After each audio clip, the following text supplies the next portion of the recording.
Exemple, pourquoi est-ce que je m'acharne beaucoup sur William Branham? Pourquoi est-ce que je parle beaucoup plus de William Branham? William Branham m'a beaucoup déçu. J'aimerais dire cela. William Branham m'a beaucoup déçu. Je ne m'attendais pas à avoir cette position que j'ai actuellement. Moi, j'avais cru au message parce que j'ai pensé que le message répète la Bible. Le message est basé sur la Bible.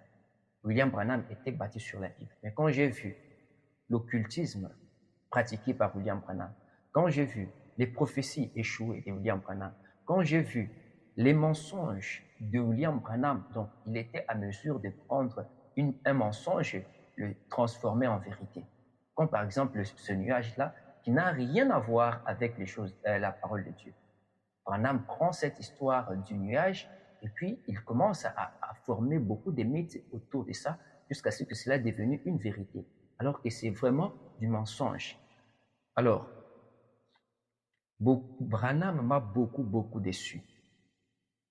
J'aimerais lire, et aussi beaucoup de gens qui étaient liés à William Branham, les occultistes, les francs-maçons qui sont occultistes, bien sûr, et aussi les homosexuels. Pourtant, la Bible est contre l'homosexualité.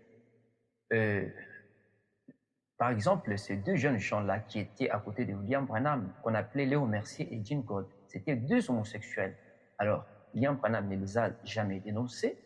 Pourtant, il les a, malgré cela, il les a accordé le droit d'enregistrer ces bandes. Voilà. Alors que dans la Bible, nous voyons aussi Judas Iscariote qui marchait à côté de Jésus. Et Jésus ne l'a jamais remis les clés du royaume. D'ailleurs, j'aimerais aussi souligner une chose. Les frères du message peuvent me dire une chose, que Jésus aussi a été taxé de Belzébul, Jésus aussi a été taxé de démons.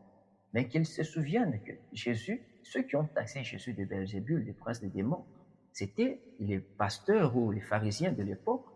Alors, mais Jésus, devant les fous, beaucoup de fous venaient devant Jésus.